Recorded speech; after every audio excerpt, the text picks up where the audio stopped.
The Huawei P40 series has arrived, again without Google Mobile Services. There is no doubt that this phone in its core is a fantastic device. However, since even sideloading GMS doesn't work anymore, should you actually spend money and get a Huawei?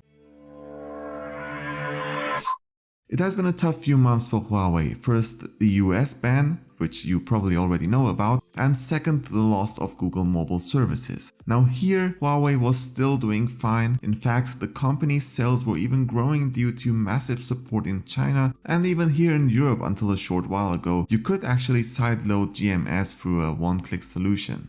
You still did have to deal with some compromises, however, your favorite apps were mostly running.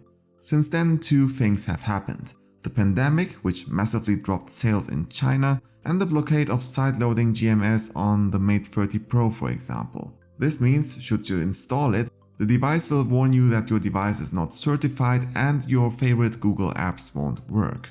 The hope for Huawei is the Huawei P40 and the P40 Pro, which we have here. It has top hardware, an improved 90Hz display, one of the best cameras in a smartphone, a pretty good and well optimized software, amazing battery life, it makes great use of AI, supports 5G and more. It even looks great in this color. What you can hear out is, it's as perfect as a smartphone can actually be. Overall, still better than most of the recent smartphones. But with all the good things in life, there is a catch. Sideloading GMS as with the Mate 30 Pro is not possible anymore. Well, kind of. Maybe I can survive without GMS. I used Phone Clone to transfer all my apps from my P30 Pro to the P40 Pro, and in fact most of my apps still work. There are some exceptions, however most of them have a well enough replacement. A small number of them said they require Google services once, but actually worked after all. Out of the 54 apps I transferred, only 7 are not working. This is a good rate. Even apps like WhatsApp, Facebook, Instagram, Twitter, Adobe apps like Lightroom and Photoshop are working properly. Even weirdly enough, some Google apps like Maps and Chrome.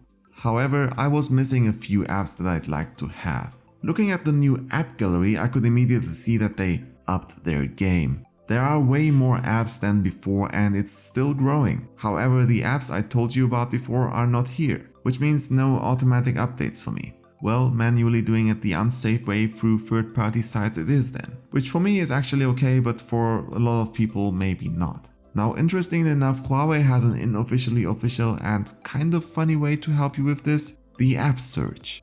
This is an app you can download in the app gallery and look, I can download Google Maps here, or WhatsApp, or Facebook and more. It leads me to potentially trustable APK sites like APK Mirror, and it actually works. Also, let's download YouTube real quick.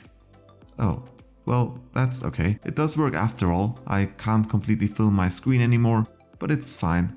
After all, I can add my Gmail account into other mailing apps. Use the web version of Google Drive, even though it is one more step I have to take. It still kind of works. You can actually live without Google services as most of the Google apps are web-based. And if an app you like is missing, which requires GMS, then chances are if it's not an American company, your app will come to the app gallery too. Maybe.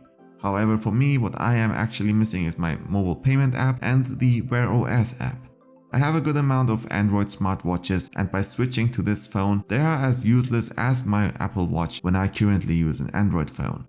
Well, most of the time I don't actually sync my watch and just use it as a watch, so maybe that's also fine.